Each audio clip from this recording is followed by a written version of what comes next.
മാന്യ പ്രേക്ഷകർക്കും പുതിയൊരു വീഡിയോയിലേക്ക് സ്വാഗതം.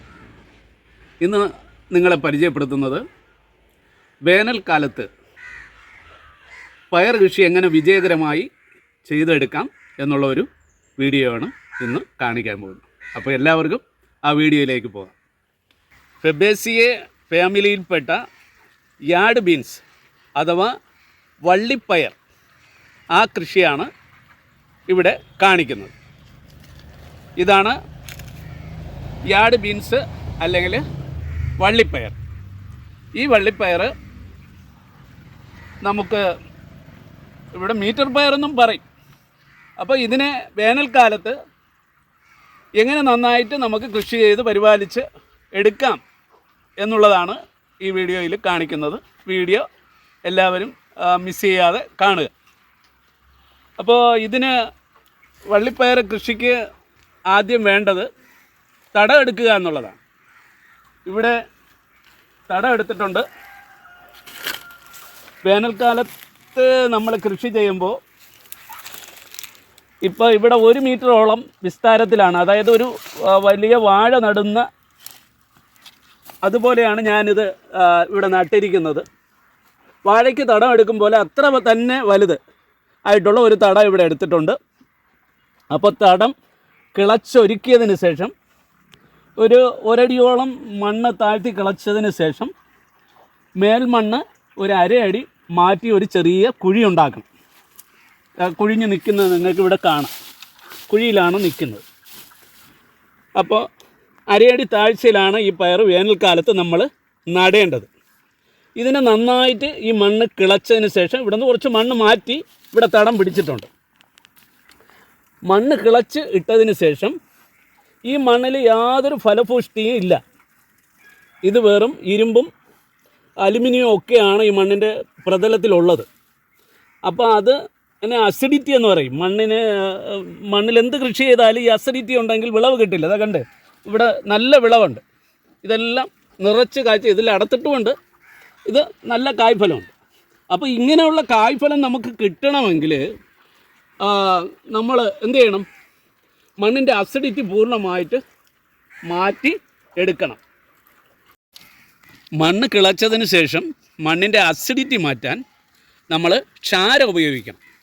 അപ്പോൾ ആ ചാരത്തിന് പകരം ഇവിടെ കൊടുക്കുന്നത് 1 സ്പൂണ് കുമ്മായം, 1-2 ടീസ്പൂൺ കുമ്മായം ഇതിൻ്റെ ചുവട്ടിൽ മണ്ണ് കിളച്ചതിന് ശേഷം അതിൻ്റെ പുറത്തിട്ട് നമ്മൾ മറിച്ചിട്ട് ഇളക്കി ഇടും. എന്നിട്ട് ആ മണ്ണിൽ കുമ്മായവും മണ്ണും കൂടെ ചേർന്ന് അതിൽ 10 ദിവസം വരെ വെള്ളം അടിച്ച് നനച്ചിടും. നനച്ചിടുമ്പോൾ ഇതിലുള്ള എല്ലാ അഴുക്കുകളും കൃമികളും എല്ലാം പോകും. നമുക്ക് കൃഷിക്ക് യോജ്യമായ മണ്ണായിത്തീരും. അസിഡിറ്റി മാറും. എന്നിട്ട് കൃഷി ചെയ്താലാണ് ഇങ്ങനെ ധാരാളം കണ്ടോ, കൈ കൊണ്ട് കൂട്ടിപ്പിടിയത് രാസവളമൊന്നും ഇട്ടതല്ല. പയർ കായ്ക്കുന്നുണ്ടോ? ഇല തന്നെയും ഇല പോലും കണ്ടുകൂടാത്ത രീതിയിൽ കായ്ക്കും. അപ്പോൾ അത് ആദ്യം ചെയ്യുക. ഞാനിവിടെ ജൈവ സ്ലറിയാണ് ഇതിന് കൊടുക്കുന്നത്. വേറെ ഒരു വളവും ഇതിന് ആവശ്യമില്ല, വീട്ടാവശ്യത്തിന് ആവശ്യമില്ല. ഈ ജൈവ സ്ലറിയിൽ ഏകദേശം 19 മൂലകങ്ങളുണ്ട്. അതിൽ 3 മൂലകങ്ങൾ എല്ലാ ചെടിക്കും വേണ്ട. എന്നാൽ 16 മൂലകങ്ങൾ നമ്മുടെ ചെടികൾക്ക്, എല്ലാ ചെടികൾക്കും വേണം. അപ്പോൾ ഞാൻ ആ സ്ലറി കാണിച്ചു തരാം. ഇത് കൂട്ടിയിട്ടിട്ട് ഏകദേശം ഒരു 2 ആഴ്ചയോളമായ സ്ലറിയാണ്. പച്ചിലയാണ് ഇതിലെ പ്രധാന ചേരുവ. അതൊക്കെ കണ്ടോ, അന്നന്ന് പറിക്കുന്ന പച്ചില എല്ലാം ഇതിനകത്ത് കൊണ്ടുവന്ന് ഇടും. അത് അഴുകി വരും. ഒപ്പം അതിൽ കടലപ്പിണ്ണാക്ക് ഇട്ടിട്ടുണ്ട്, ഉഴുന്നിട്ടിട്ടുണ്ട്, പിന്നെ ശർക്കര ഇട്ടിട്ടുണ്ട്. പഴത്തിൻ്റെ അഴുകിയ പഴങ്ങൾ, അതായത് പപ്പായ ഉപയോഗിക്കത്തില്ല, വാഴപ്പഴവും വലുതായിട്ട് ഉപയോഗിക്കത്തില്ല. ബാക്കി പഴങ്ങൾ, അതായത് ആപ്പിള്, പേരയ്ക്ക, മുന്തിരി, ഇവയെല്ലാം തന്നെ അഴുകിയത് ഇതിൽ ചേർത്തിട്ടിരിക്കുന്ന ഒരു സ്ലറിയാണ്. നല്ല ഹെൽത്തി ആയിട്ട് നമ്മുടെ ചെടികളെല്ലാം വളർന്ന് വരും. ഇപ്പോൾ ഇത് നന്നായിട്ട് പുളിച്ച് കിടക്കുകയാണ്. ഏകദേശം 2 ആഴ്ചയോളമായി തയ്യാറാക്കിയിട്ടിട്ട്. ഇത് ഒരു 6 മാസത്തേക്ക് 3 മാസത്തേക്ക് വരും. നമ്മൾ വേറെ വറിയിടാവേണ്ട കാര്യമില്ല. ഇതങ്ങോട്ട് കോരി അതായത് കയ്യിൽ ഗ്ലൗസ് ഇട്ടിരിക്കണം. അല്പം സ്മെല്ല് കാണും. ശർക്കര കൂടെ ഉപയോഗിച്ചിരിക്കുന്നതുകൊണ്ട് വലിയ സ്മെല്ല് കാണത്തില്ല. എന്നാലും കയ്യിൽ ഞാനിപ്പോൾ ഉറ ഉപയോഗിച്ചിട്ടില്ല. അപ്പോൾ നിങ്ങൾ കയ്യിൽ 2 കയ്യിലും ഉറ ഇട്ടിട്ട് ഇതേപോലെ ഒരു പാത്രം എടുക്കണം. ഇത് ഒരു ബക്കറ്റിലോട്ട് ഒഴിച്ചിട്ട് ആ ബക്കറ്റ് നിറച്ച് വെള്ളം ഒഴിക്കണം. എന്നിട്ട് ആഴ്ചയിൽ ഒരു 2 ദിവസം വളരെ നേർപ്പിച്ച് ചെടികളുടെ ചുവട്ടിൽ ഒഴിച്ചു കൊടുക്കണം. അപാര വളർച്ചയാണിത്. അത്രയ്ക്ക് പോഷകം ഗുണങ്ങളടങ്ങിയ സ്ലറിയാണ് ഇത്. ഞാൻ വെള്ളം ചേർക്കാത്തതുകൊണ്ടാണ് ഒഴിച്ച് കാണിക്കാത്തത്. വ്യാവസായിക അടിസ്ഥാനത്തിൽ പയർ കൃഷി ചെയ്യുമ്പോൾ 2 കുഴികൾ തമ്മിൽ 8 അടി വ്യത്യാസം, കുറഞ്ഞത് 2 മീറ്റർ അകലം വേണം. ഒരു കുഴിയിൽ 5 വിത്ത് വെച്ച് നടണം. ഈ 5 വിത്ത് നടുന്നത് എന്തിനെന്ന് ചോദിച്ചാൽ ചിലപ്പോൾ എല്ലാ വിത്തും നന്നായിട്ട് വളർന്നു വരത്തില്ല. അപ്പോൾ മോശമായി വളരുന്ന 1-2 തൈകളെ നമുക്ക് അതിൽ നിന്ന് പിഴുത് കളയാം. കുറഞ്ഞത് 4 തൈയെങ്കിലും നല്ല ആരോഗ്യമുള്ള 4 തൈ നിർത്തിയിരിക്കണം. അതായത് 4 വശത്തോട്ടും നമുക്ക് പടർത്തേണ്ടതുണ്ട്. ഒരു കുഴിയുടെ പടിഞ്ഞാറ് ഭാഗത്തോട്ടും കിഴക്കോട്ടും വടക്കോട്ടും തെക്കോട്ടും എല്ലാം പടർത്തേണ്ടതുണ്ട്. അപ്പോൾ അതുകൊണ്ട് ആണ് ഒരു കുഴിയിൽ 4 വിത്ത് നമ്മൾ കുറഞ്ഞത് 4 തൈകളെങ്കിലും നടുന്നത്. അപ്പോൾ കുഴിയിൽ നടുമ്പോൾ ഞാൻ പറഞ്ഞു കുമ്മായ ഇടണം, പിന്നെ വേപ്പൻ പിണ്ണാക്ക് ഇടണം, എല്ലുപൊടി ഇടണമെന്ന് പറഞ്ഞു. പിന്നെ അടിവളമായിട്ട് ഞാൻ സാധാരണ ഉപയോഗിക്കുന്നത് കോഴിക്കാരമാണ്, കോഴിയുടെ കാഷ്ടം. അപ്പോൾ ഈ കോഴിക്കാഷ്ടത്തിൻ്റെ പ്രത്യേകത എന്ന് വെച്ചാൽ ചാണകത്തിൻ്റെ ഒരു 6 ഇരട്ടി വളം അതിനകത്തുണ്ട്. അതായത് ഈ കോഴി കഴിക്കുന്നതൊക്കെ ധാന്യങ്ങളാണ്. അപ്പോൾ ധാന്യവും മീൻ പൊടിയൊക്കെയാണ്. അപ്പോൾ അതൊക്കെ ഈ ചെടിക്ക് വളരെയേറെ ഗ്രോത്ത് ഉണ്ടാകും. അതുകൊണ്ടാണ് ഇത് കോഴിയുടെ കാഷ്ടം തന്നെ ഉപയോഗിക്കുന്നത്. നമ്മൾ ഒരിക്കൽ ഉപയോഗിക്കുന്ന കോഴിക്കാഷ്ടം ഏകദേശം 2 വർഷത്തോളം മൊത്തം അതിൻ്റെ പോഷക മൂല്യങ്ങൾ എടുക്കാൻ 2 വർഷത്തോളം എടുക്കും. ചാണകത്തിൽ നിന്ന് എടുക്കാൻ ഏകദേശം 3 വർഷത്തോളം എടുക്കും. അപ്പോൾ അതിന് കോഴിവളം ഏകദേശം ഒരു 2 കിലോ കോഴിവളമാണ് ഇതിൻ്റെ ചുവട്ടിൽ കൊടുത്തിട്ടുള്ളത്. പിന്നെ കുറച്ച് കമ്പോസ്റ്റും ഏകദേശം 1 കിലോയോളം കമ്പോസ്റ്റും കൂടെ ഈ കുഴികളിൽ നമ്മൾ തയ്യാർ ചെയ്യുമ്പോൾ, അതായത് 10 ദിവസം കഴിഞ്ഞതിന് ശേഷം, കുമ്മായമിട്ട് 10 ദിവസം കഴിഞ്ഞതിന് ശേഷം നമ്മൾ ഈ കോഴിവളമായാലും ചാണകമായാലും ഒരു 2 കിലോ കൊടുക്കാം. അതിന് ശേഷമെല്ലാം ഞാൻ വീട്ടാവശ്യത്തിന് സ്ലറിയും വ്യാവസായിക അടിസ്ഥാനത്തിന് അല്പം അവസാന ഘട്ടത്തിൽ രാസവളവും കൊടുക്കാറുണ്ട്. അത് പിന്നാലെ പറയാം. അപ്പോൾ 10 ദിവസം കഴിയുമ്പോൾ, അതായത് കുമ്മായം ഇട്ട് ഇളക്കിയതിന് ശേഷം 10 ദിവസം കഴിയുമ്പോൾ വിത്ത് നടുന്നതിന് മുമ്പ് അതിൽ 1 സ്പൂണ് വേപ്പും പിണ്ണാക്കും 1 സ്പൂണ് എല്ലുപൊടിയും കൂടെ ഈ കുഴിയിലേക്ക് ആഡ് ചെയ്ത് വീണ്ടും മറിച്ചിടണം. വീണ്ടും മറിച്ചിട്ടിട്ട് അന്ന് വൈകുന്നേരം ഒരു കുഴിയിൽ, ഞാനിവിടെ സാധാരണ വ്യാവസായിക അടിസ്ഥാനത്തിൽ ഉള്ള വീഡിയോ ആണ് നിങ്ങളെ ഇവിടെ കാണിക്കുന്നത്. അപ്പോൾ 5 വിത്ത് ഒരു കുഴിയിൽ ഇടുക. 5 വിത്ത് ഒരു കുഴിക്ക് കണക്കാക്കി എത്ര കുഴിയാണോ നമ്മൾ കുത്തുന്നത് അത്രയ്ക്ക് 5 വിത്ത് വീതം ആണ് നടേണ്ടത്. അപ്പോൾ ആ 5 വിത്തും 3 മണിക്കൂറോളം വെള്ളത്തിൽ ഇട്ട് വൈകുന്നേരം ഒരു 3 മണിക്കൂർ വെള്ളത്തിലിട്ട് കുതിർത്ത് വയ്ക്കണം.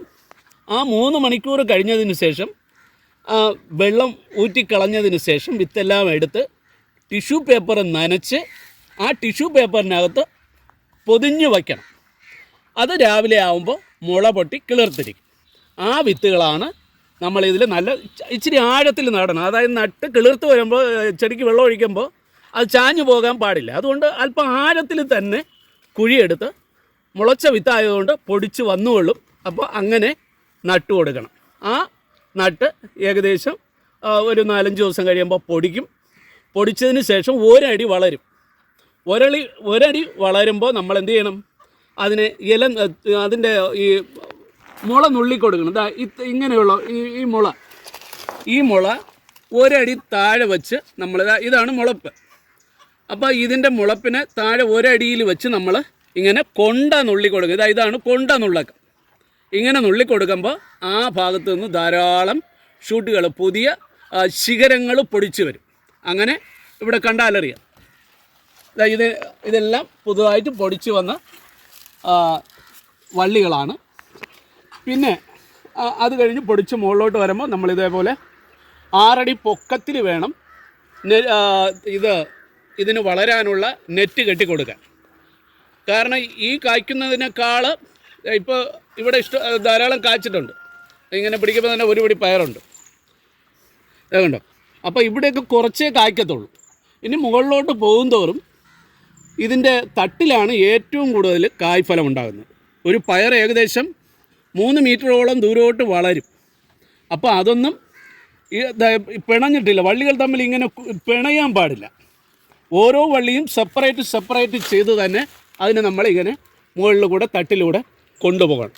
അഥവാ വള്ളികൾ തമ്മിൽ ചുറ്റിയാൽ നമ്മൾ ആ ചുറ്റെല്ലാം ഇളക്കി കൊടുക്കണം. ഇവിടെ ചുറ്റിളക്കാനുള്ള ഒന്നും അങ്ങനെ വലുതായിട്ടില്ല, എല്ലാം ഓരോ വള്ളികളിലൂടെ പടന്നു. ഇനി ഇവിടുന്ന് ധാരാളം ഷൂട്ടുകൾ വരും. അപ്പോൾ അതിനെല്ലാം നമ്മൾ ഓരോ വള്ളികളിൽ കൂടെ തന്നെ ഏകദേശം ഒരു 3 മീറ്ററോളം പടർത്തി വിടണം. അപ്പോൾ ഇനി ഇതിനുള്ള മരുന്ന് പ്രയോഗമാണ്. നിങ്ങൾക്കറിയാം, ഒരു ചെടിയിൽ പോലും ഇതിൻ്റെ കറുപ്പ്, ഇലകളുടെ കറുപ്പ് കാണും. ഈ സ്ലറി ഒഴിക്കുന്നത് കൊണ്ട് കട്ട കറുപ്പാണ് ഇലകൾക്ക്. ഇതിൽ തന്നെ ഒരു കീടങ്ങളും ബാധിച്ചിട്ടില്ല. രോഗപ്രതിരോധ ശേഷി നമ്മൾ ഈ ജൈവ സ്ലറി ഒഴിക്കുന്നത് കൊണ്ട് കൂടുതലാണ്. അതുകൊണ്ട് വലിയ പ്രാണികളൊന്നും ഇതിനെ അറ്റാക്ക് ചെയ്യത്തില്ല. എന്നിരുന്നാലും എന്തെങ്കിലും കീടങ്ങൾ വന്നാൽ എൻ്റെ കയ്യിലിരിക്കുന്ന ഇത് ഫിഷ് അമിനോ ആസിഡാണ്. ഏകദേശം തയ്യാറാക്കി വെച്ചിട്ട് ഒരു 6 മാസത്തോളമായി. ഈ ഫിഷ് അമിനോ ആസിഡ് ശർക്കരയും മത്തിയും കൊണ്ട് നമ്മൾ തയ്യാറാക്കുന്നതാണ്. 1 കിലോ മത്തിക്ക് 1 കിലോ ശർക്കര പൊടിയും കൂടെ ഇട്ട് ഇതേപോലെ ഒരു ടിന്നിനകത്ത് അടച്ച് ഇട്ടിരിക്കുമ്പോൾ ഇതുപോലെ നല്ല ഊറി ഇറങ്ങി നന്നായിട്ട് ഒരു ജൈവ കീടനാശിനിയായിട്ട് ആണ് ഉപയോഗിക്കുന്നത്. നമ്മുടെ ചെടികളിൽ സ്പ്രേ ചെയ്യേണ്ടത് 2 ml എടുക്കണം. ഒരു 10-20 ചുവടുണ്ടെങ്കിൽ 2 ml എടുത്താൽ മതിയാവും. ചുവട്ടിൽ അടിച്ചു കൊടുത്താൽ കുറച്ചുകൂടെ ചെടികൾ നന്നായിട്ട് ഗ്രോത്തായി വരും. അങ്ങനെയാണെങ്കിൽ 5 ml എടുക്കണം. ശിഖരങ്ങളിൽ നമ്മൾ സ്പ്രേ ചെയ്യാൻ 2 ml മതിയാവും. 2 ml എടുക്കുക. അപ്പോൾ എന്നിട്ട് അതിൽ 1 ലിറ്റർ വെള്ളം, ഇതാ കണ്ടോ, ഇതേപോലെ ഒരു സ്പ്രേയറിൽ 1 ലിറ്റർ വെള്ളം എടുത്തിട്ട് സ്പ്രേ ചെയ്യുക. സ്പ്രേ ചെയ്യുമ്പോൾ കഴിവതും ചെടികളുടെ അടിഭാഗത്താണ് സ്പ്രേ ചെയ്യേണ്ടത്. അവിടെയാണ് കീടങ്ങളൊക്കെ വന്നിരിക്കാറുള്ളത്. ഇതിന് സാധാരണ പയറുകളെ ആക്രമിക്കുന്ന ചാഴിയൻ എന്ന് പറയുന്ന ഒരു ഇതാണ്, പ്രാണിയാണ്. അപ്പോൾ അത് വന്നിരുന്ന് അതിൻ്റെ കൊമ്പ് കൊണ്ട് കുത്തി ഇതിലുള്ള നീരെല്ലാം കുടിക്കും. അപ്പോൾ അത് ഈ പരിസരത്ത് പോലും വരില്ല. ഈ ഫിഷ് അമിനോ ആസിഡ് നമ്മൾ സ്പ്രേ ചെയ്താൽ ഒരു കീടങ്ങളും അതിൻ്റെ പരിസരം പുഴു ഒന്നും വരത്തില്ല. ഇതിൽ മറ്റൊരു വിഷവുമില്ല. മത്തിയും ശർക്കരയും മാത്രമാണ് അടിക്കുന്നത്. വേറെ ഒരു വേറെ ഒന്നുമില്ല. അപ്പോൾ നന്നായിട്ട് അടിച്ചു കൊടുക്കുക. വേനൽക്കാല കൃഷി കുറച്ചുകൂടെ മെച്ചപ്പെട്ടതാക്കണമെങ്കിൽ ഇതിനെ കഠിനമായ ചൂടിൽ നിന്ന് സംരക്ഷിക്കേണ്ടതുണ്ട് ചെടികളെ. അപ്പോൾ നമുക്കറിയാം, സൂര്യനിൽ നിന്ന് അടിക്കുന്ന അതിതാപം, അൾട്രാ വയലറ്റ് രശ്മികൾ വന്ന് നമ്മുടെ മണ്ണിൽ പതിച്ച് മണ്ണെല്ലാം സ്പ്ലിറ്റായി പോകും. അതിലുള്ള എല്ലാ പോഷക ഗുണങ്ങളും സ്പ്ലിറ്റായി അത് നശിച്ചു പോകും, അൾട്രാ വയലറ്റ് രശ്മികൾ പതിക്കുന്നു. അതുകൊണ്ട് എന്ത് ചെയ്യണം? നമ്മുടെ വേനൽക്കാലത്ത് ഈർപ്പം നിലനിൽക്കാൻ ചെടികളുടെ ചുവട്ടിൽ നല്ലൊരു പൊത കൊടുക്കണം. ഞാനിവിടെ നന്നായിട്ട് പൊത ഇട്ടിട്ടുണ്ട്. ഇതുണ്ട്, ഉണക്ക പുല്ലുകൊണ്ട് ഒരു മെത്ത തന്നെ ഇവിടെ ഉണ്ടാക്കി വച്ചിട്ടുണ്ട്. യാതൊരു കാരണവശാലും ചെടിയുടെ ചുവട്ടിൽ നേരിട്ട് സൂര്യപ്രകാശം ഏൽക്കാൻ പാടില്ല. എങ്കിൽ മാത്രമേ വേനൽക്കാല കൃഷി വിജയകരമായി നമുക്ക് ചെയ്തെടുക്കാൻ കഴിയത്തുള്ളൂ. അതുകൊണ്ട് നമ്മുടെ മണ്ണിൽ ഇത്തരം പുല്ലുകളൊക്കെ പറിച്ചിട്ട് ഉണക്കി ഒരു പുതപ്പ് ഇതിന് മുകളിൽ മൂടിക്കൊടുക്കുക എന്നുള്ളത് വളരെ പരമപ്രധാനമാണ്. ഇത് വളരെ ശ്രദ്ധിക്കേണ്ട കാര്യമാണ്. അപ്പോൾ ഇത്രയും കാര്യങ്ങൾ ഭംഗിയായിട്ട് ചെയ്താൽ, പിന്നെ ഞാൻ പറഞ്ഞു വ്യാവസായിക അടിസ്ഥാനമൊന്നും, എൻ്റെ ജൈവ കൃഷിയാണ്. ഞാൻ വീട്ടിലെ ആവശ്യത്തിനും പിന്നെ നമുക്കൊരു ചുവട്ടിൽ നിന്ന് ഏകദേശം ഒരു പ്രാവശ്യം പറിക്കുമ്പോൾ 1 കിലോ കിട്ടും. അതായത് 1.5 വടമാണ് നമ്മൾ പയർ വിളവെടുക്കുന്നത്. അപ്പോൾ ഒരു പ്രാവശ്യം പറിക്കുമ്പോൾ ഒരു ചുവട്ടിൽ 4 തൈകളാണ് പൊടിച്ചു വരുന്നത്. 4 ചുവടാണ്, അതിൽ നിന്ന് 1 കിലോ കിട്ടും. അങ്ങനെ നമുക്ക് 29 പ്രാവശ്യം നമ്മുടെ പയറിൽ നിന്ന് ഒന്നിടവിട്ട ദിവസങ്ങളിൽ വിളവെടുക്കാം. അപ്പോൾ വ്യാവസായിക അടിസ്ഥാനത്തിൽ കൃഷി ചെയ്യുന്നവർ ഏകദേശം 15 പ്രാവശ്യം വിളവെടുത്തതിന് ശേഷം ആദ്യം 18-18-18-9 എന്ന് പറയുന്ന മിക്സർ ഒരു ചെറിയ സ്പൂണിൽ ഒരു 1/2 സ്പൂണ് ഇതിൻ്റെ ചുവടിൽ ഇട്ട് കൊടുക്കണം. ഒരു 4 ഒരാഴ്ച കൂടുമ്പോൾ ഒന്ന് ഇട്ട് കൊടുക്കണം. അത് ആദ്യത്തെ രാസവളം. രണ്ടാമത് ഒരു 20ാമത്തെ തവണയൊക്കെ വിളവെടുക്കുമ്പോൾ ഏകദേശം ഇലയൊക്കെ പൊഴിയാറാവും, നല്ല ഗ്രോത്ത് കുറയും.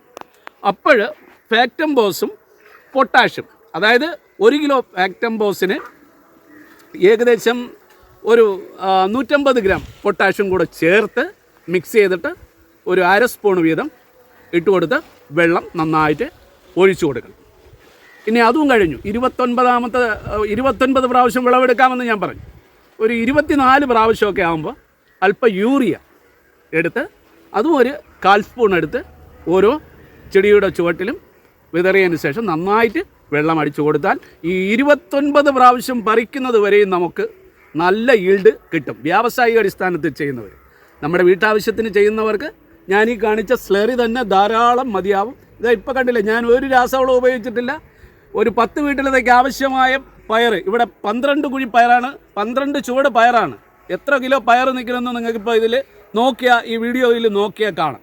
ഒരു വീട്ടിനല്ല 10 വീട്ടിന് ഉപയോഗിക്കേണ്ട പയർ നമ്മുടെ ഈ ജൈവ സ്ലറി, ഞാൻ ഈ കാണിച്ച ജൈവ സ്ലറി നന്നായിട്ട് നിങ്ങൾ പ്രയോഗിക്കുമെങ്കിൽ അതിൽ നിന്ന് തന്നെ കിട്ടും. പിന്നെ രാസവളം ചെയ്യുന്നത് വ്യാവസായിക അടിസ്ഥാനത്തിൽ 100 മൂട് 500 ചുവടൊക്കെ പയർ 1000 ചുവടൊക്കെ വയ്ക്കുന്നവർക്ക് അവസാന സ്റ്റേജിൽ രാസവളം കൂടെ കൊടുക്കാം. പിന്നെ ഒരു സമ്മിശ്ര വളപ്രയോഗം, അതായത് ജൈവ സ്ലറിയും ഒപ്പം രാസവളവും ലേശം കൊടുത്ത് കൃഷി ചെയ്താൽ ഇതിനേക്കാളും കുറച്ചുകൂടെ മെച്ചപ്പെട്ട വിളവ് നമുക്ക് എടുക്കാൻ കഴിയും. എല്ലാവരും എൻ്റെ വീഡിയോകൾ ഫോളോ ചെയ്യുക. ഞാൻ മഴക്കാല പയർ കൃഷിയുടെ ഒരു വീഡിയോ ഇട്ടിട്ടുണ്ട്, മഴക്കാലത്തൊക്കെ ഉള്ളത് ആ വീഡിയോ കാണുക. പിന്നെ സ്ലറിയുടെ വീഡിയോ ഇട്ടിട്ടുണ്ട്, പയർ കൃഷി വേനൽക്കാലത്തിൻ്റെയാണ് ഈ വീഡിയോ. അപ്പോൾ എൻ്റെ വീഡിയോകളെല്ലാം ഒത്തിരി വീഡിയോകൾ ചെയ്തിട്ടിട്ടുണ്ട്, എല്ലാ വീഡിയോകളും നിങ്ങൾ കാണുക. ഇതിനെ ഒന്ന് ഷെയർ ചെയ്ത് കൊടുക്കുക. കാരണം തമിഴ്നാട്ടിൽ നിന്ന് വരുന്ന പച്ചക്കറിയൊക്കെ മരണമാണ് കൊണ്ടുവരുന്നത്. പലയിടത്തും വിഷമടിച്ചിട്ട് പോകുമ്പോൾ ആ പയറൊക്കെ കഴിച്ച് എല്ലാ പക്ഷികളും ചത്തുവും.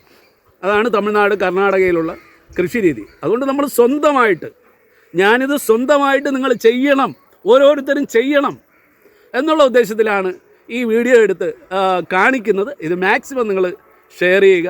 ഒരു ചുവടെങ്കിലും, ഒരു ചുവട് മതി. ഒരു 4 ചുവട് വയ്ക്കുമ്പോൾ ഒരു വീട്ടിലത്തേക്ക് ആവശ്യമായ പയർ നമുക്ക് ധാരാളം കിട്ടും. അപ്പോൾ അത് ചെയ്യുക, എന്തെങ്കിലും ചെയ്യുക. അപ്പം വീട്ടാവശ്യത്തിന് ഈ പയറൊക്കെ വെച്ചാൽ എന്ത് കൊതിയൂറുന്ന വിഭവങ്ങൾ നമുക്കിതിൽ വയ്ക്കാം. അത്രയ്ക്ക് ഉൾക്കരുത്തുള്ള പയറാണിത്. ശരീരത്തിന് ധാരാളം പോഷക ഗുണങ്ങളും നാരുകളും പ്രോട്ടീനുകളും ഒക്കെ ധാരാളമുള്ള ഒന്നാണ്. അപ്പോൾ അടുത്ത വീഡിയോ കാണിക്കും വരെ എല്ലാവർക്കും ബൈ ബൈ. ഓക്കെ.